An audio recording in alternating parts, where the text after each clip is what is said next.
When you look into your future and you look at people that you really want to be or you want to aspire to be when you grow up, wealthy is always the word we use.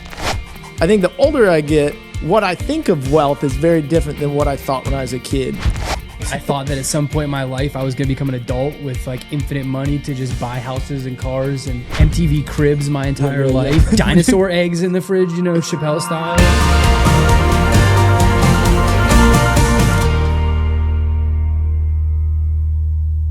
Hey everybody, welcome to the Invest Your Time Wisely podcast with Sean Kirby. I'm with my bro, my broski, my brosif, my man, my dude. His name's TR. He's with us today. And today we're going to talk about how time is the real wealth and how we can't always rob Peter to pay Paul along the way. If you were with us last week, or I guess in the last episode, depending on when we drop these, you would have heard a little bit about kind of the thought process behind the invest your time wisely mantra that we put out, and how you can't be all things to all people, and where you spend your time truly compounds. So on today's episode, me and TR, we're going to riff back and forth. We're going to talk a little bit about how time is the real wealth. One of the stories TR was telling me right before we started was like, when you look into your future and you look at people that you really want to be or you want to aspire to be when you grow up, wealthy is always the word we use. I think the older I get, what I think of wealth is very different than what I thought when I was a kid. I always thought that came in the form of money, but the older I get, I think it looks like somebody who's smiling, because I've seen a lot of people who are wealthy who maybe aren't smiling at the end. So TR, what does wealth look like to you at the end or towards that, like, you know, gray hair years?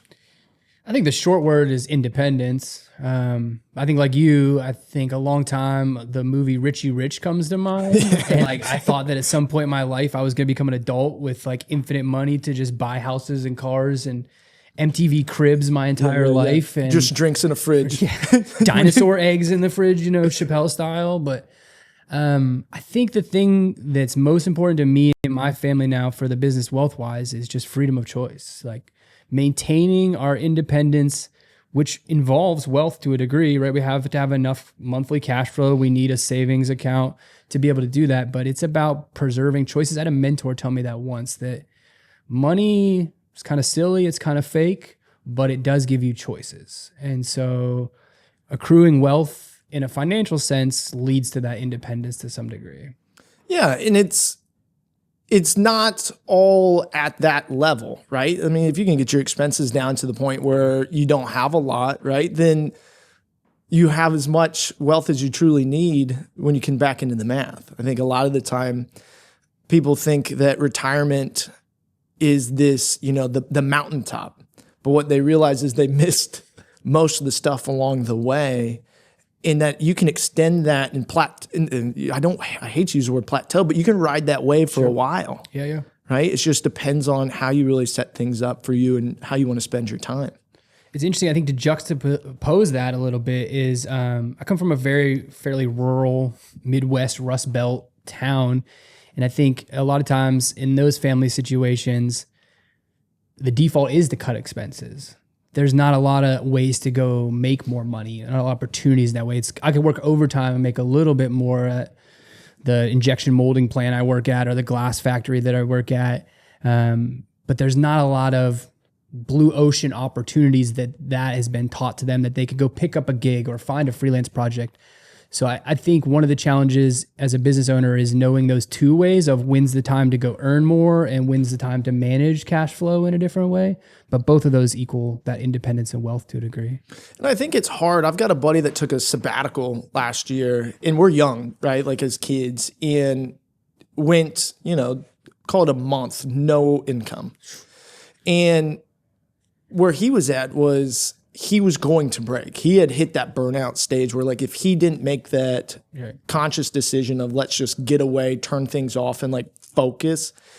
And I think in that moment, and I talked to him at lunch, he said that he really focused a lot of his time into the scripture, into reading, into time with family, the things that he found most important, because he had accidentally let money and success become the idol of the situation. to allow himself when he came back to now be able to work through that at all times, right? To where he could, but he needed that time to just refocus where his life was because he could feel it falling so close to the rails that he didn't want to do it anymore. And I think that, like you said, like that lever of more income or less expenses is what most, like as an entrepreneur, I always think optimism. I can go make more money. Yes. And I'm always really bad about we need to cut expenses. One of the things you and I talk about all the time is family budgets. Dude. And no one likes the word budget, right? So if you back into, again, like you can't rob Peter to pay Paul. And I get myself into the same position a lot of the time where I will tell myself as a salesman, I will sell myself out of this situation, which usually I can, but then you're just pushing the issue as opposed to addressing it. And maybe taking some bad deals in the process. Usually, because you have to do the next deal. And then you put yourself on a 3-month, backslide because you're dealing with all the problems you've created for everybody on your team. Yeah. So as you go through that, what hard conversations have you had? And again, like we'll back into this with your spouse or with your business partners about trying to find the right balance between budgeting and not robbing Peter to pay Paul. I think it's a lot different in the state of not being a business that relies on W-2 employees. Yeah. I primarily use subcontractors and 1099s. Part of that is we run a creative studio. It could be animation, could be photo, could be video, could be design. Hard to find a unicorn to hire to do all that. So it ends up being split between anywhere between 8 to 10 contractors that we use.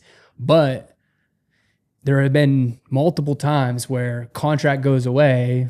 I'm looking at the high level numbers and I'm like, contractor A, I know last 3 months we did X.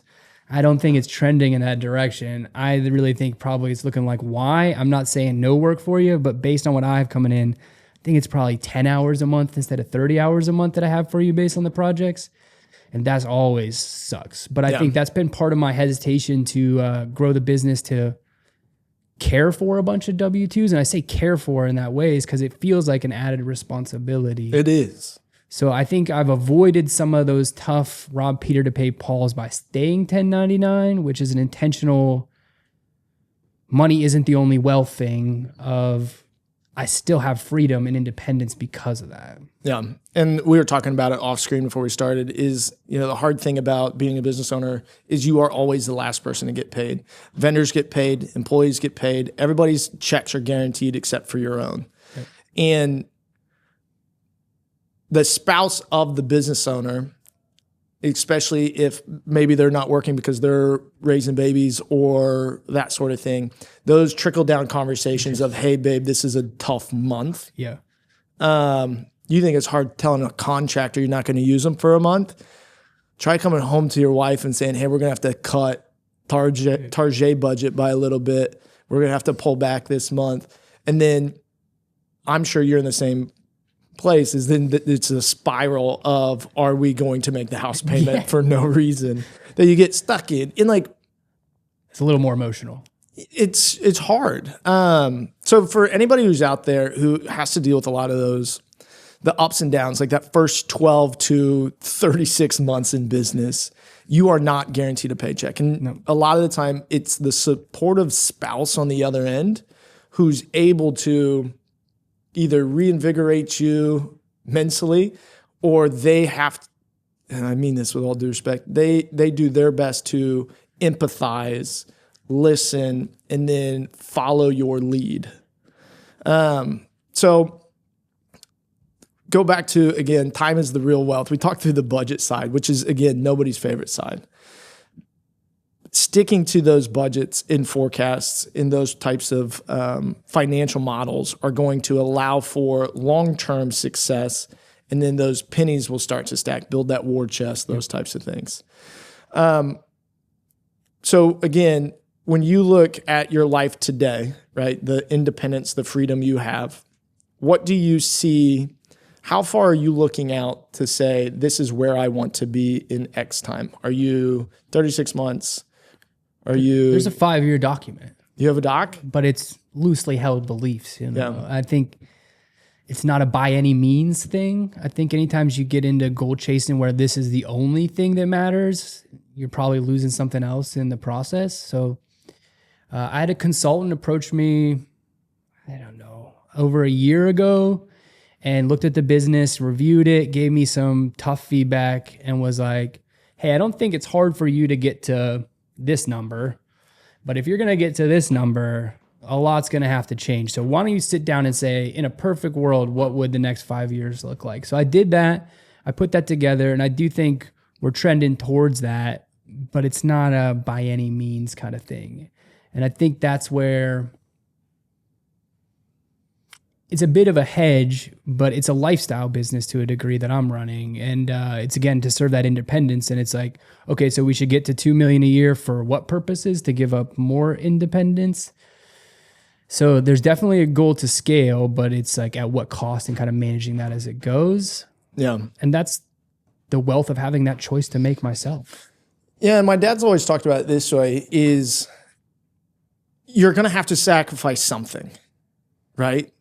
Especially if what you want is down this line, right? You're either going to have to sacrifice family time to put in that hours to build that business, right? Or you're going to have to sacrifice top line if you want to spend time with the family.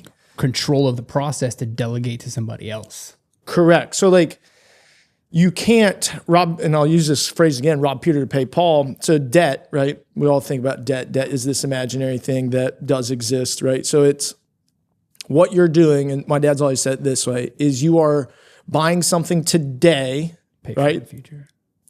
And at the, I guess, sacrifice of what you want most, right? So when you put something on payments, most of the time, there is this big, long dream further and further down, right? And if I buy this today, it's going to either slow down the process to get to X on the access, or I'm going to delay that gratification to a later date.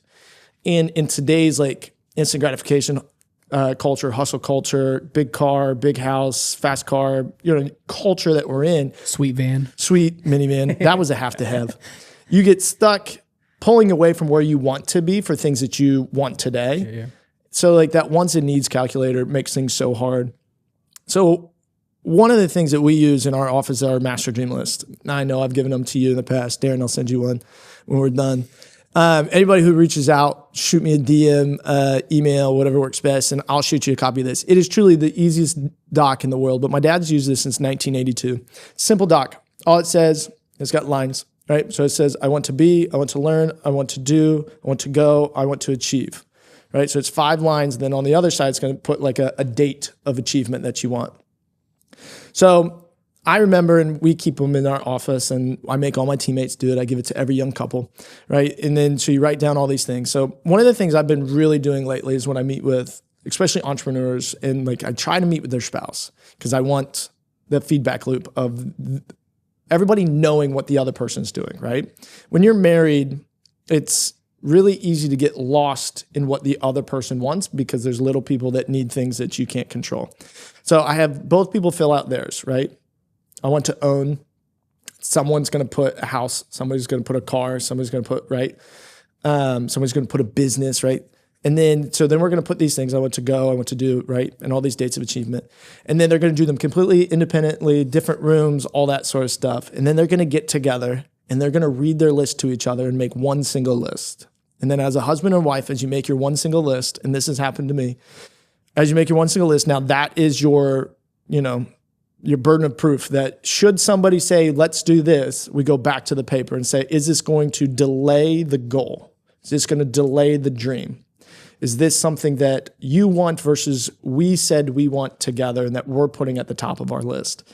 So last year we went swimming, and we don't go swimming very often, but like I came back, I was like, we should get a pool. Casey goes, can we afford a pool? I was like, I'll make some calls. So I get a price on a pool in ground, exactly the way she would want it. It's very expensive. Can't afford it, even the slightest. But like in my head, I was like, I could scrounge up the cash. There's a way. I can make this work. I can make the money. So then my wife looked at me and then she goes, "What's our list say?"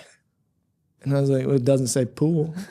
She goes, "Well, then I don't think that it makes sense because we needed to buy the minivan, because we were having a fourth baby. We didn't have a choice. That was something that was on our list for that year that we had to do." So reallocated capital, listened to my wife, him hawed, then my barn burnt down as a sign from God not to buy the pool. Firework incident, that's another episode. Yeah, I'll get to that one. But we just got a greenhouse in its place.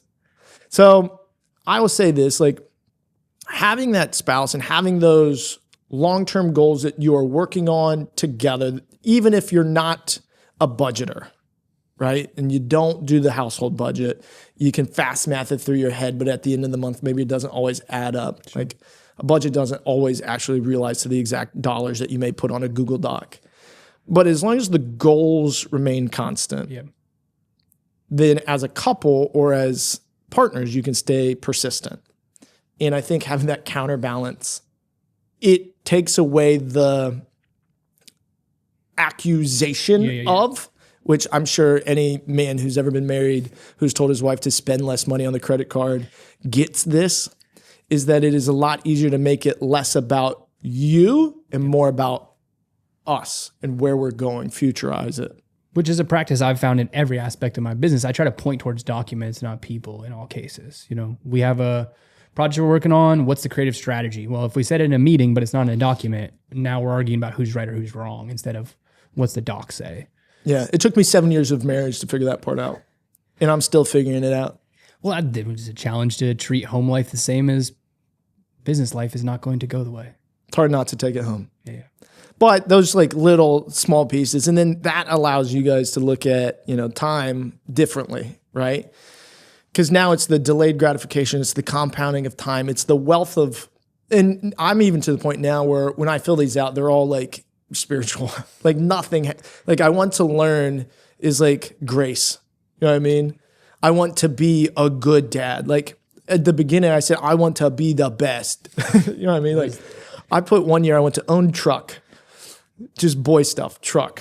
Does lease count? Yes, yes, it counts in my head. And I think the perspective shift, especially in this next generation, or the generation we're in now between millennials, Gen Z, Gen X, we're watching our grandparents die with all the things in the world. I don't know if, and I'm sure everyone's dealt with this, where they've had to clean out a home of somebody that they loved and then wondered why there was so much crap in it. Mm-hmm. Some of it's sentimental. Some of it is in this room behind us right now. But at the end of the day, those treasures were coming from their depression level, like upbringings of like things are the most important, where I think we're shifting towards memories, photos. Yes. Things that you can pass on, like those oral stories, everything else. So where like stuff is stuff. I'm trying to teach my kids how to garden, or my wife is. I'm trying to raise 39 chickens. I'm trying to just grow good little human beings. And well, I think that's something you hit on that's important is you have to establish a goal, but then you have to readdress that goal, right? Because you're going to change year to year. So you're doing that goal setting every year. It's not, you did it 10 years ago. The minivan was never on the goal sheet 10 years ago, so you can't buy a minivan now. No, fast forward, you reassess your goals, and now that's the goal for this year. So that's why when we said earlier about the 5-year plan, like, yes, I'd love to achieve that, but like something may drastically change in the next 6 months where I'm okay with 60% of that goal, and that's pretty fine. Yeah. So we have to have a process of reevaluating our goals as well. My dad's always said, and this is an interesting way to look at it, is your goals are in ink, right? Plans are in pencil, goals are in ink. And the reason that is because plans change. Goals remain the same. Like you may just shift where they're at, and then you may shift the timeline, right? For those big things that are truly important to you. The plans to get there, like the step-by-step, that's life, right? And I think we talked about it in the first episode is, control is an illusion. Sure. You got to roll with the punches, baby. You got to get punched in the nose and stand back up and just, pivot to where you really want to be. The goals thing is funny though, because there's like a little bit of abstraction there to a degree. Is like a goal that I had since a child was like have my own creative studio. Yeah. Now I think when I had that, it was like green screen, giant room, Hollywood production. Where we're at today. But I own a creative studio. It just looks different than what that goal was. That's like your plans versus goals kind of thing. You know, my wife wants to own a farm. Is that a, you know, whole herd of cattle and goats and chickens, or is that we have enough acreage to just put a few chickens on and that counts it kind of thing? So I readdress your goals as time goes on and understand that the perspective of those might change as life goes on as well. Yeah. And back into budget. At the end of the day, don't overextend yourself to actualize a dream before you probably should. As a guy who did that recently, you got to back into budget sometimes. I bought a truck and a camper when I could barely afford the camper payment and went across the country. And then that's the other thing about entrepreneurship is it allows you to take those risks and get ran over and then figure it out. But that story led to me getting a job that got me ahead of a bunch of other people that applied to that job. So like on paper, probably not the best financial choice, but paid off long-term eventually. I think one of the things I saw the other day online, and it was a guy that was talking about what he asks people in their interview is, do you think you're lucky? And everyone's going to have those moments where they just got lucky. And if what he wants them to say is yes, because you want lucky people on board, or at least people who think that they got enough, optimism to be lucky. Self-belief there in some degree, right? Correct. None of us would be here where we are at today without luck. Dude. If I was not born into the right family, if I was not all the things, right? You brought some, props with you today to talk about like where things started versus the luck along the way that got you there. And I will ask you to bring out whichever prop you would like to bring out now. I'm Carrot Top of the podcast. Right? You are Carrot Top. Who's the guy? Gallagher? Smash a watermelon? What middle of the table. Let me move the Bible first. So talk about kind of where you guys, your family, your work ethic, where that came from, and then how you're using it today. Can you see that in frame? Yeah, looks great. All right, what's this? Pittsburgh plate glass. People probably know PPG from their paint work at this point, but they were founded on automotive plate glass. So literally giant furnace that melts sand and other things. I forget the other chemicals, but turns it into long sheets of glass, then cuts and scores it, gets packed up. It used to be packed by hand, but my grandparents both worked at this factory. And they worked swing shifts. They worked 7 days straight of 8 to 4, 1 day off, 7 days straight of 4 to 12, 2 days off, 7 days straight of midnight till 8, and then they got 4 days off and repeated. For 20 plus years, they both did that and retired it from there. God bless. But they both had their own entrepreneurial efforts on top of that. My grandfather ran a tax business. Fun story. It's mostly Amish people where he's from. So some of the tax deals I get my bartering from. Yeah. He trades horse manure for his garden in exchange for doing the Amish people's taxes at times. So that's a fun little part of the business that I picked up as I trade headshots for dental work at time and stuff like that. My grandfather, in addition to that, on my paternal side, had a rod and reel repair business. So he hunted, fished, trapped, sold pelts, repaired people's rods. And that was like a portion of the house was added on to do that. So you get the tax strategy of that side of things going on. And it's just, it was an inspiration to go like, yeah, you can find other ways to find a lifestyle business that allows you to make sure the kids have Christmas gifts, to make sure the kids, when they go to college, can get a $50 pizza money sent to them, that they were always really working hard to make sure our family wasn't below the poverty line in some kind of way. So I'm really grateful for that. And we went to talk today. I thought about them in that way. One, because my grandpa does taxes, you guys do taxes, so that's a fun story. He's always wanted me to take it over. I have no interest in running a tax business, but he's always like, I'm going to quit doing this someday. He's retired. He's like almost 70 and he still does taxes just because what else is he going to do on that side of things? But none of that became, I need to run the biggest business so I can scale it and sell it. It never became any of that. It was just a mode for them to be the best members of their family that they could take that responsibility. Would you consider that the real wealth? I think so. They're the two mentors that I look up to the most.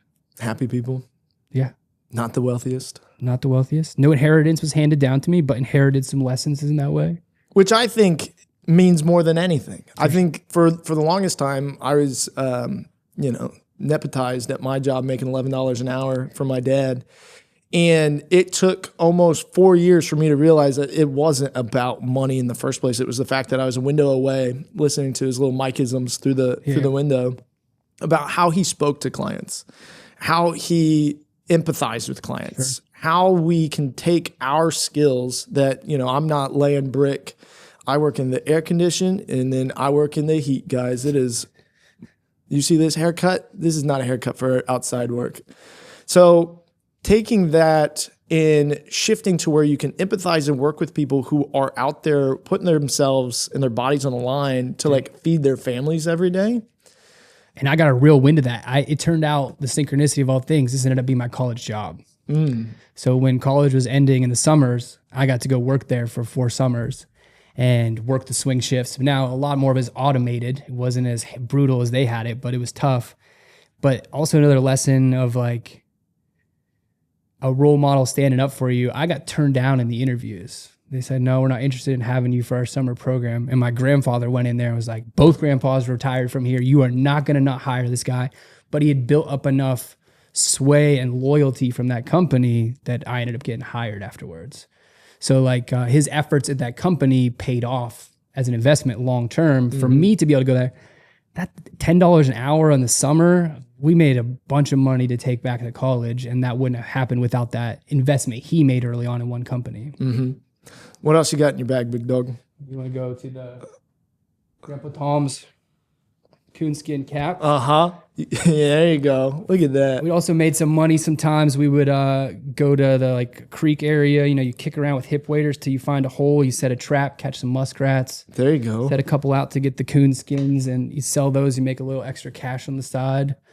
I love that. There's a way they did that. And then I don't think you knew it when you came up with, or Darren knew it when he came up with the cover of the podcast, but this is one of the few things that have been passed down to me is my grandfather handed me down a pocket watch. And it's probably only worth a couple $100, but I keep it. It's something like you talked about, that Depression era where something that was important to him that he handed down to me. Yeah. Taxes. Time is the real wealth at the end of the day. What a blessing it is to be surrounded by people who have invested in you, both financially, spiritually, with their education, wisdom, stories. The wisdom that we learn from those around us is so easily, especially when you're early in life, you just let it go. And it's not anything you do on purpose. You're just a kid. But the older I get, the more I love to talk to older people and just say, how'd you do it? How'd you get here? And then you let them talk. They've been waiting their whole lives. Yeah. You got to be careful asking an old person, how are you? Because they'll tell you. And it's a long story, and they're not doing very good. They've been to the doctor 4 times this week. But if you ask somebody, I've got this older client in my office. He's 90, 92, something like that. And he still carries around the same picture from his wife when she was 16 years old. It is bruised, battered, beat up, and she had passed last year. And he cried as he pulled it out of his... but that's what he remembered her as, was 16-year-old kids. You know what I mean? And it's one of those things that you hope through the small little, how'd you make it to 62 years of marriage, that you can take your little bit, put a spin on it, and refocus that to where your kids someday won't just remember Christmas presents, birthday presents, their first car. They can say, my parents told me these funny stories. My dad was hilarious. Like these little things that as you reallocate your time to where you find at the end, you may not have $6 million you're taking 4% out of every single year to pay your, bills, but maybe it's just the fact that you are able to tell your war stories to the kids around a campfire and you have enough people sitting at your bedside the day you pass. Yeah.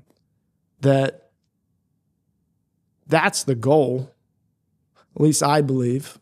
And there's no way to hit that if you rob Peter now by pulling all that time away from your kids, those moments, those small things, the time with your family. And I know that your family's kind of displaced from here. So like prioritizing, especially, so say you're a transplant to India, you're a transplant to where you live. Jesse Itzler, I talked about him in the first episode. One of the things he says is if you don't live close to your parents and you see them once a year, you only have 12 more years with your parents. Yep. Or 12 more times you're going to talk to your mom in person. And you go, I have the blessing of I work with my parents every single day to the point where sometimes I find it as a nuisance. My mom lives in Florida. So then next thing you go, I haven't, that's 24 times for the next 12 years if we see each other twice a year. I used to live with my mom, I used to see her every single day. It's just those shifts of perspective allow for you to, at the end of your life, when we go and we start to, look at it at a much broader scope, you can say, I really want to build these eulogy level qualities that people talk about me at my funeral that I'll never get to hear. Sure.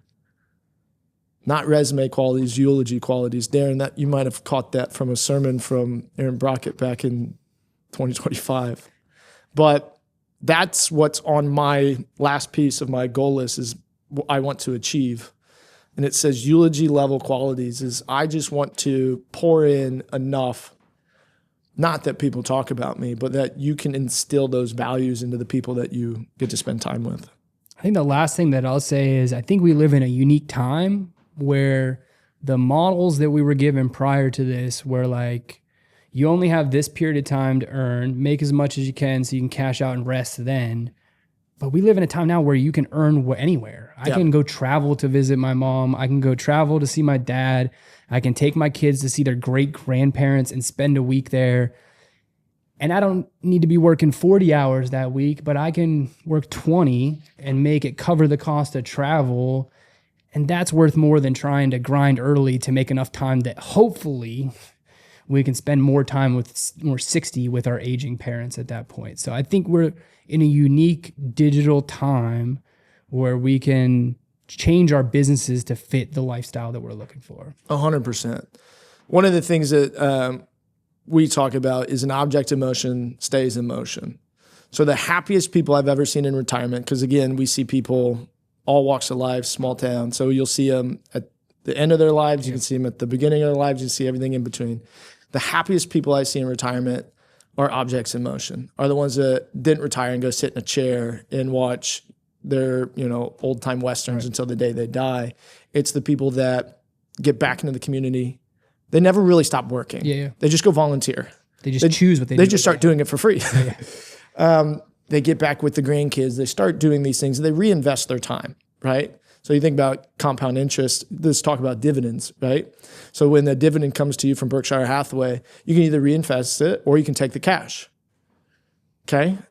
The more you reinvest your dividends, right, especially in that retirement age, you're going to have compounding on top of the compounding, right? So that's why old people invest in blue chip stocks but rather than growth stocks, is now you can reinvest back into the memories, the next generation, and all those things. And you were part of the high school hustle program that we did this last year, and you're already starting to reinvest what you've learned, even in the first 35 years, into this next set of kids. And dude, the time topic with that, how hard it is to tell the young kids they have so much time. It's impossible. I find myself, and I wish I knew that back then, and I didn't. I felt like I was running out of time every year. But yeah, having conversations with 19-year-olds who are already really good at this and being like, dude, relax. You got plenty of time. And you're cliche. You're wealthy. Yeah. You're already cliche. Wealthy. Yeah. It's such a cliche statement to say, what is it? When you say that it goes in a blink of an eye. Yeah. And then I have 4 kids and it literally went so fast. But I also remember being 18, like just the other day. I was 21 in Broad Ripple 2 weeks ago. It feels like. But it's one of those things that like now you're just the old guy telling the young guy the same thing you didn't listen to when you were a kid. And now you want, it's just, the world has a funny way of working out exactly the way it's supposed to be, when it's supposed to be. But it comes from a constant reinvestment of those dividends. So, TR, I thought this is great. I think we covered a lot of the bases. Thank you so much for bringing in and sharing some of the stuff from your family, your heritage. It explains a lot about your hard work ethic. I always tell you that I think you're one of the hardest working dudes I've ever met. But to those of you guys listening, I will say this. It is so easy for me to sit on this screen and tell you about time, right? And to tell you about reinvesting your dividends and to tell you about listening for the wisdom in the world. It is a hard thing to do in the world that is around us. I would urge you, where you can find it, to pursue those conversations in that time with people who can push you to the next level. Find those either mentors or mentees. A mentor of mine always told me to have a mentor and a mentee at the same time, because there's always something you can bestow on the person below you as much as there's something that you can learn from somebody else. So you can never give more than you get, right? So it doesn't matter how much you put into the universe. You'll never be able to put more in than you can take out. So for that, guys, this was the Invest Your Time Wisely podcast with Sean Kirby, my boy, my broski, my dog, that dude over there. God bless.